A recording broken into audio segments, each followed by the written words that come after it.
of it, which I know is very inefficient. What's up, y'all? Cool. Happy Thursday, everybody.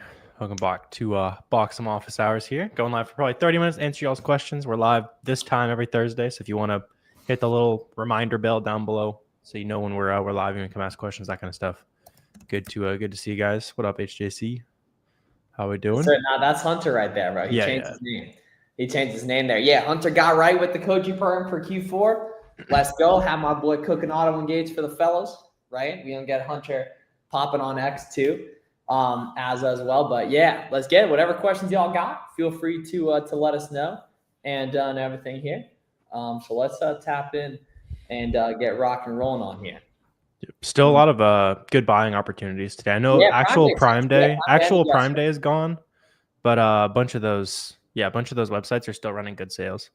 And that'll be the case with all future Prime Days too, by the way. Like when you guys are seeing that, it feels like there's a Prime Day like once a quarter or something like that at this point. And other websites, it's always a good sourcing day. I know we spent pretty good money. A lot of the sales are still continuing. So I know we're stressing it extra hard this time of year, but if you have not kind of dialed in on the sourcing side of things, it's a little bit easier today. It's going to go a lot further this time of year since things get more profitable, sell faster, all that kind of stuff. And let us know if you guys have any questions about digging in on that kind of stuff. I know it's overwhelming when you get started. Last meal you guys cooked, ground beef. I mean, DoorDash is decent and everything. If you're in Miami, get Coat on DoorDash and get the spicy chicken nuggets. Blaze says, so I just reactivated my account. I need to know the first things to do after that. I'm a beginner. Sounds good, family. Hey, you're in the right place, Blaze. So we do these live streams a couple times a week to, make sure you guys are up to speed with this stuff. And then in terms of, getting going and building your business here, we have a lot of good free resources for you, but in terms of what you need, right? So you took the first steps and got the Amazon seller account, fire right there, got the Amazon seller account.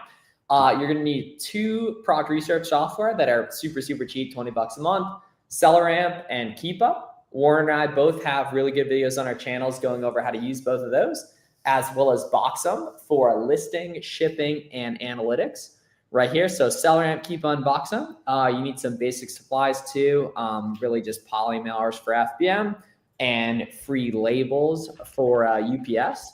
From the UPS website, or free labels from UPS. You can use them for USPS or UPS. And then you just got to get sourcing, man, right? So online arbitrage, best way to find products is using the storefront stocking method, where you look inside the storefronts of people are making lots of money, aka that are selling online arbitrage products. Just start out in winning proxies in our videos and just get after, man. Any of your local discount stores, Ross, Marshalls, TJ Maxx, you can do from just go in store and scan with the SellerAmp app too.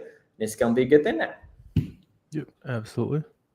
It's a good micro step there. A little improvement to the efficiency there. I like it. Oh yeah. It's gonna be a battle setting it up though that first time though, Hunter. It is inevitable. That is maybe a top 5 hardest part of selling on Amazon is setting up your printer for the first time. What's up? Kira said, can you talk about putting a seller name? Don't spend more than exactly 1 second on it, Kira. It matters 0 at all, right? Like no one pays attention to your seller name. They're just hitting the add to cart button, that kind of thing. So just pick something that sounds fun to you. Roll with it. And you can change it all the time too. Yeah. As far as the LLC goes, it's a good idea.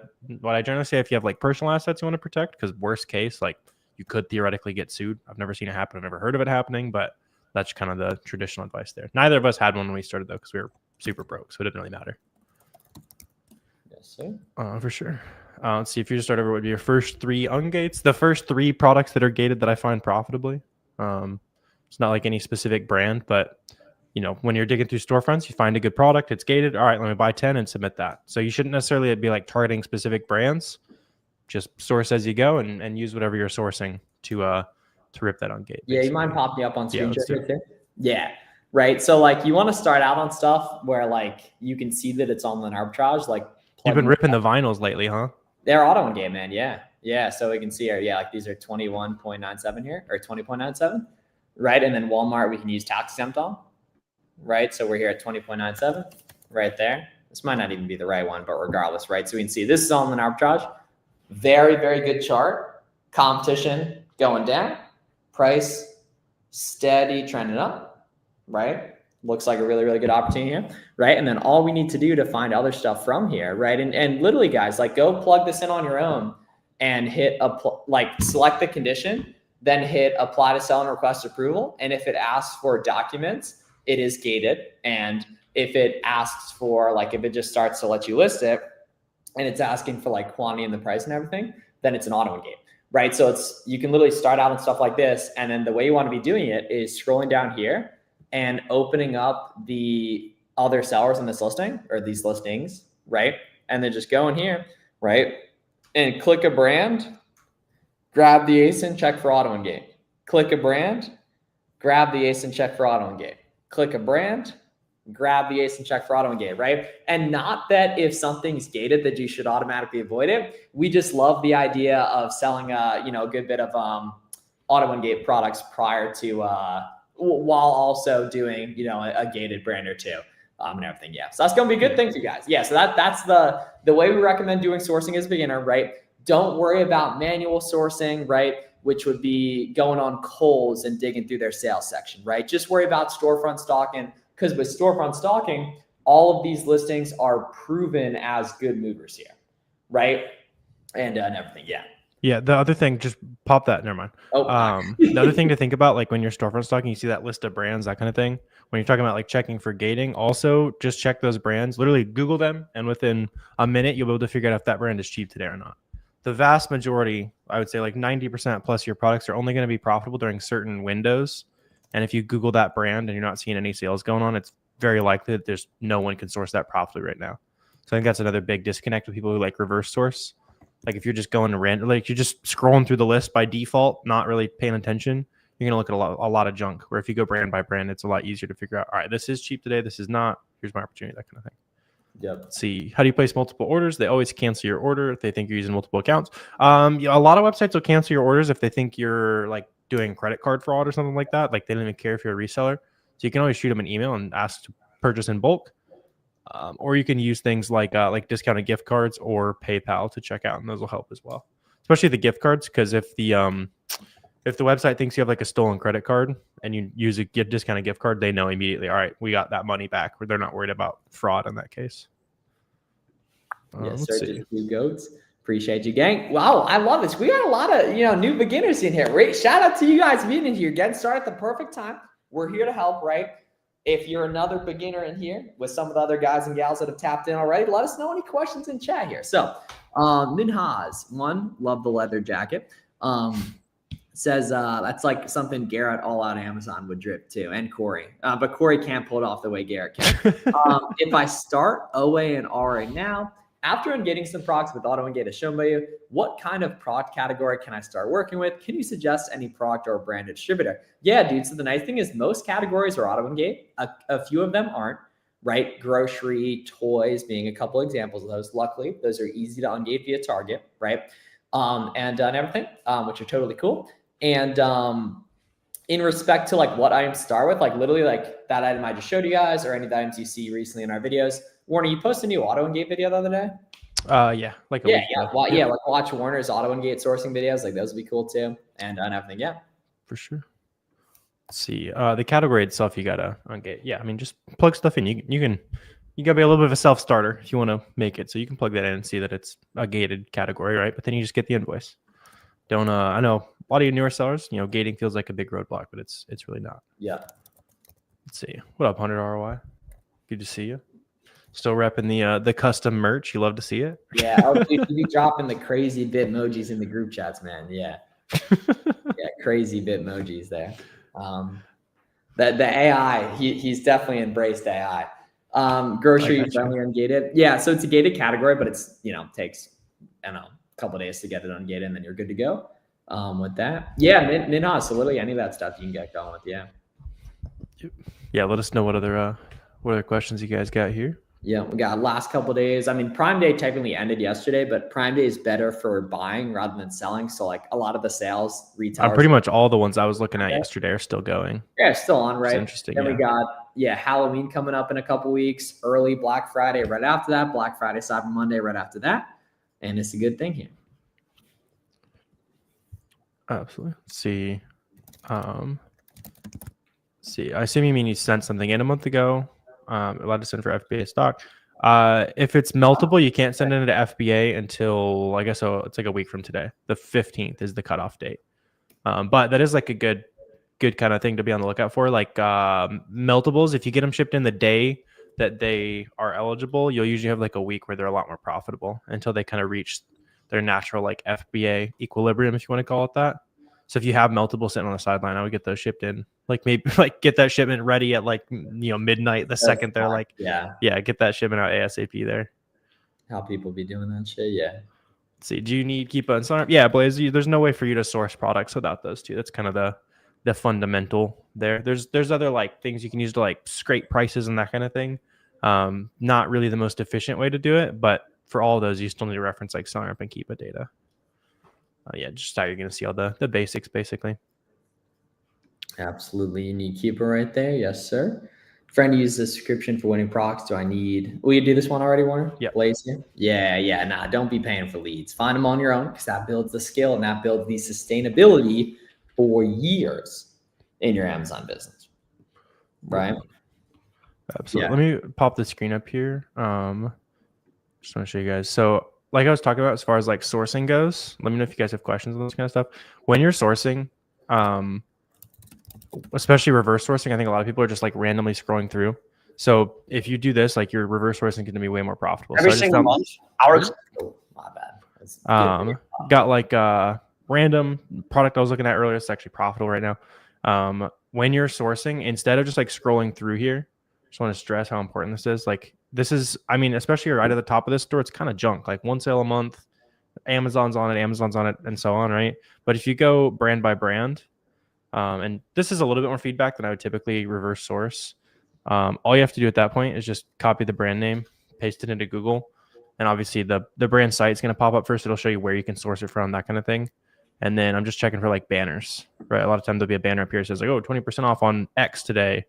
If we go here, Macy's is probably going to have a bunch of like prices slashed through when it's on sale. So that, right, for example, if you see that a ton on like a brand that you see in a storefront, probably dig a little bit deeper, right?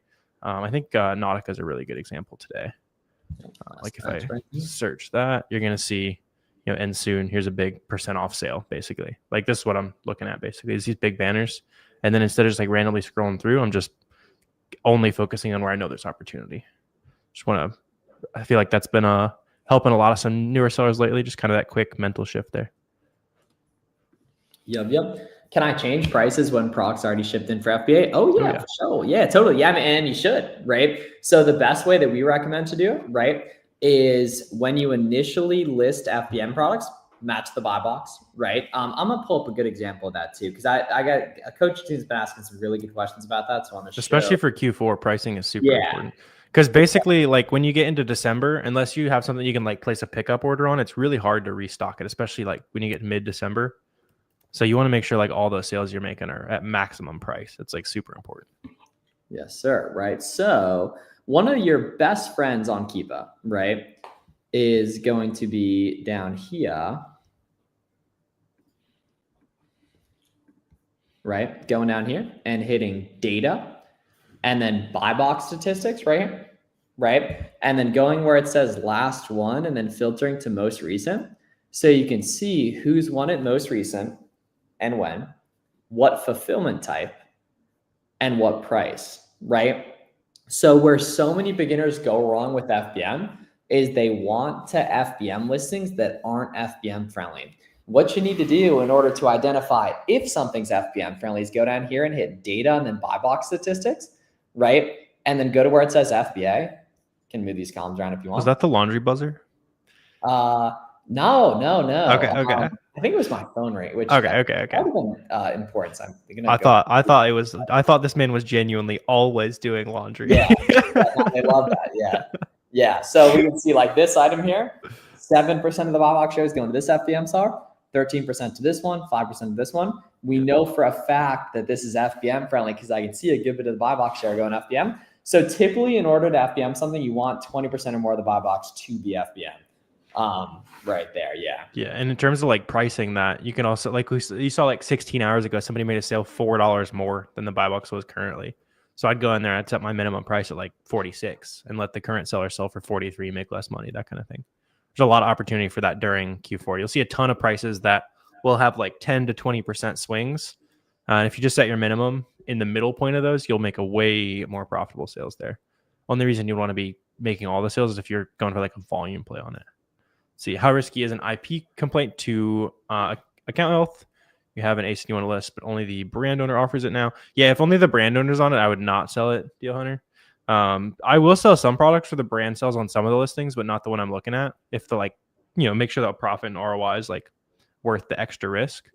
But that also says you're not going to, pretty much never. I've never seen anyone have, major account health complaints over one IP complaint.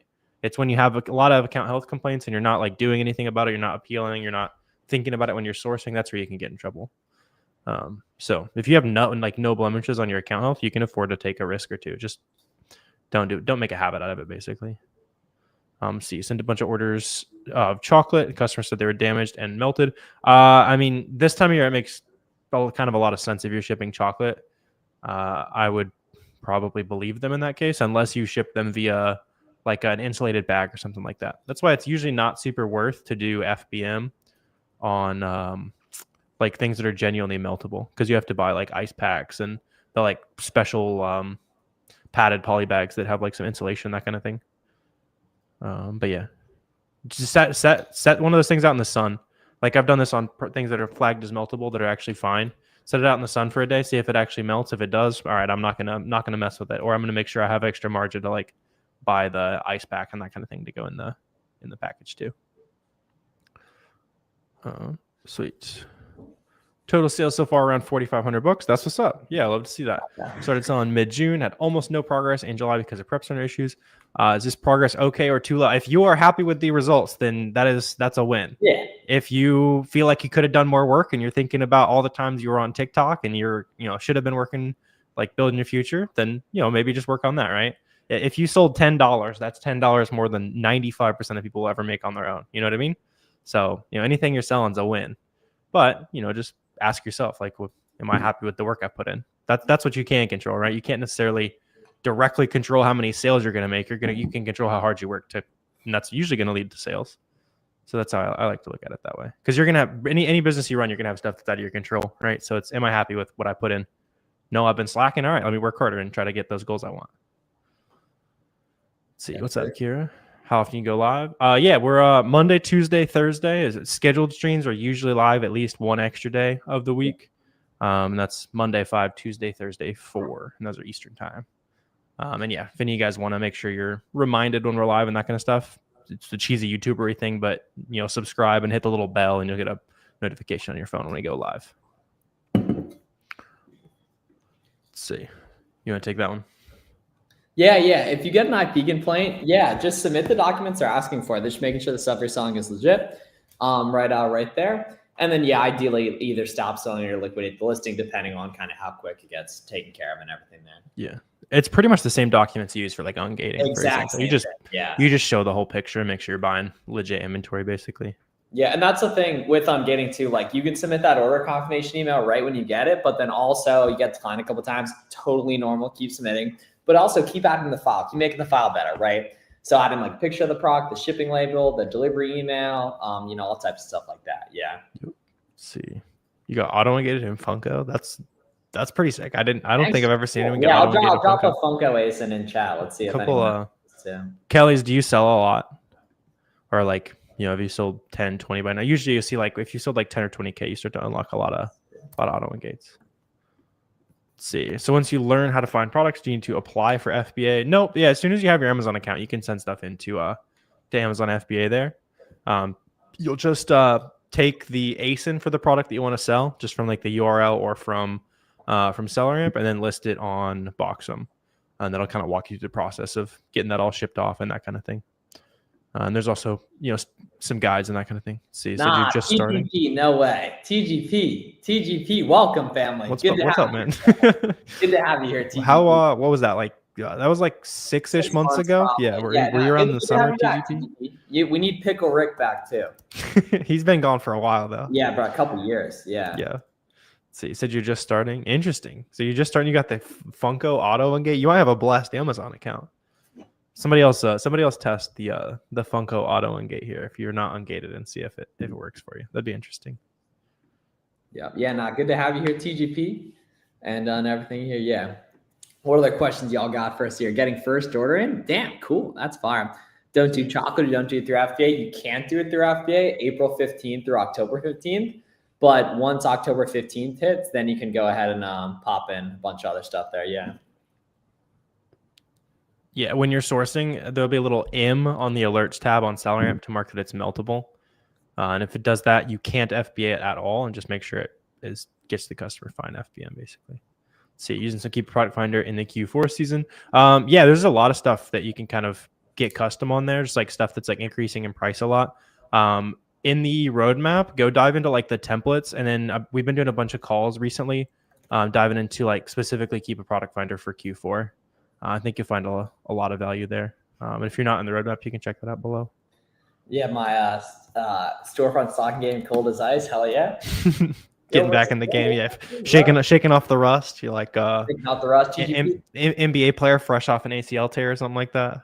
Yeah, and that's the thing. Like the industry's changed, obviously, and it's always going to change. But like the fundamentals are the exact same. And like how I used to source products 4 years ago is the exact same thing. I was talking about this with one of my coaching guys today, and that like you build up the skills, and you're building yourself too, your mindset, your work ethic, et cetera, there. Yeah. Yeah.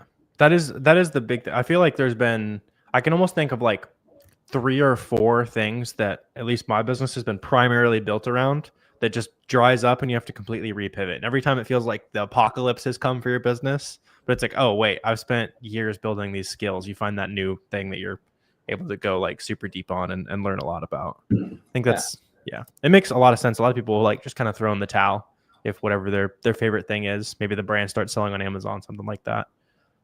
But yeah, as you build those skills, like you just, you've spent too much time like knowing how the business works to just throw in the towel at that point. Yes, sir. You provide step-by-step tutorials. Oh yeah, for sure. I mean, there's really not that much you're going to do in Seller Central besides like reporting and stuff. You're going to do most of it through Boxem, which make your life significantly easier. But yeah, we have tutorials all over our channels, free courses and stuff and everything. And what do you even use Seller Central for anymore? Feedback removal? Yeah. Account health, I guess. Account health and removing feedback. Yeah. That's about it. Let's see. Yeah, sounds good. You were filling up the parents' house last Q4, I remember, something like that. Got it, man. Yeah, for sure. With the mail ready to get cussed out. Okay. So you can't send meltable FBA. You can totally FBM it, Kiara, but it like might melt and stuff. You know what I mean? Yeah. You like as far as FBA goes, they won't even let you. Like could be an error message. You can do it FBM, but like Mom said, you gotta make sure it's safe. Let's see, you're trying to list something, is that the generic error message? I think it might be something that 5. Tony, check the might be 5885. That does sound right. Yeah. I'm still gonna show just in case it is. And just good PSA. When you guys are sourcing, make sure that this does not say generic because that'll create an error message. I do think you're right. I think that's 5885, which is or something like that. Something like that we shouldn't know off the top of our head, but roughly no. Let's see. Most products have a sticker or barcode that you have to print separately. Yeah, exactly, Oscar. Yeah. So when you're listing products, you'll just do that on Boxem. You just add it to the box. It'll auto print it, or you can just print them one by one. Would you be able to tell all the supplies you need for shipping? I'll drop a link in chat to my supplies video, but when you're a beginner, it's literally just free UPS labels and then poly mailers and boxes from Walmart as needed, basically. Yeah, there's nothing crazy. Yeah, the only thing I would say the only thing that I didn't think about right away, looks like for FBM, if you're going to do poly mailers, get like the thicker ones. They make like really cheap, like junky ones that can like rip open and cause customer complaints. And they're like barely any more expensive. It's like the only weird thing I could think of there. Let's see, potential document alterations, identify and verification process. If you're like editing the invoice, then don't, because that is against the rules. If you didn't do anything, then just keep submitting. But they're losing their mind a little bit there. Yep. Thank you, buddy. Yeah, of course, Oscar. Mattel and Hasbro ungate. Yeah. I mean, like now's the time of year to do it. But really, you should only ungate something when you find it profitably. You know what I mean? Like that's really what it comes down to. Yes, sir. Yes, sir. Yes, sir. Walmart's good. They're pretty thick. Yeah, that's the thing. Wherever you can get them as close to the, direct to source as possible. That'll, make it as cheap as possible. Like the best way is through Amazon. There's really good ones, and then go directly to the supplier and buy them off Amazon with no fees. Don't tell Bezos I told you that. Let's see. I said you had some cash flow issues, balance sheet, and know where money's going. Yeah, that's also really important. I think a lot of people, it's easy to look at your top line revenue and that kind of thing and think your business is like super profitable. That's why it's good to, obviously you want to have all the basic analytics tracked. But the biggest thing a lot of people aren't looking at all is like inventory that never gets shipped or goes missing in the process. So make sure you have like a once a month kind of audit for that. That's a lot more than you expect. Like even if you buy from Walmart, they're accidentally going to ship you 95 when you buy 100. And if you're not tracking that, you can lose some money. So just compare like what you bought to what Boxem says you actually shipped out and you'll be good. Yes, sir. TGP says I always find it profitably. Have the leads from last year. Okay, hell yeah, yeah. TGP, you said you were going to tap in on coaching, man. Let's get right for Q4. Then I love that. I love that type of schedule, man. I love that type of schedule. Yep, that's a good hack for sure. Yeah. Set aside the the admin work. That's probably the most boring part of doing Amazon for one particular day and knocking it out. I like it. Any particular size box you should be looking at shipping FBA? Not necessarily. Usually a lot of people just use like the Walmart medium sizes, Lowe's large, that kind of thing. Yeah, just whatever box size makes sense for you to get products that's like close to 50 pounds. So if you ship lighter things, it's going to be a bigger, if you're shipping like books or something, it's like the small boxes. Yeah. Let's see. Low capital in the beginning. Remember, let's see, all the money plus profit coming back. Yeah, for sure. Yeah. That's I know Miles and I both did that for a while. I was just reinvesting everything for like a year plus. Which is what it can take if you have very little money, like if you said you're starting with low capital.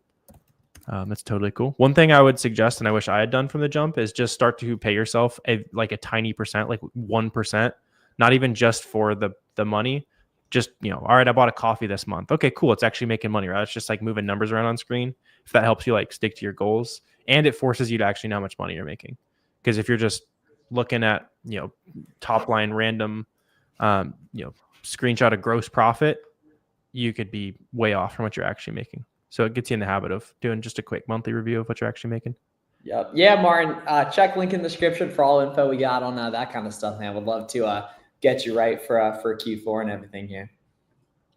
Let's see, got some issues with reimbursement. So yeah, if they reimbursed you less than the item's actually worth, you can go in and upload your receipts that shows what you actually paid for the product, and it should increase the value of that item, and they'll reimburse you the difference basically. Otherwise, it's kind of a newer change. They just like assume what you paid for it. Definitely one of my least favorite changes recently, because they're just assuming what they as Amazon would pay for it, which is obviously a lot lower cost than what we're paying, buying 10 at a time as a random consumer. So you just got to go in and prove that you paid more than that, which is definitely annoying. Yeah. So thanks everyone for tuning in for another Boxem office hours and everything. And y'all have a great day. Let's get to it. Check out some of our recent videos for more game. And the Buy Box Bandits podcast is coming back tomorrow. The Buy Box Bandits podcast is coming back tomorrow. Buy Box Bandits on all platforms. Tons of game for you guys. We got Q4 edition coming out tomorrow. Love y'all. Have a great day. Check out the podcast. Absolutely. See you guys very soon. Make sure you check out Boxem as well for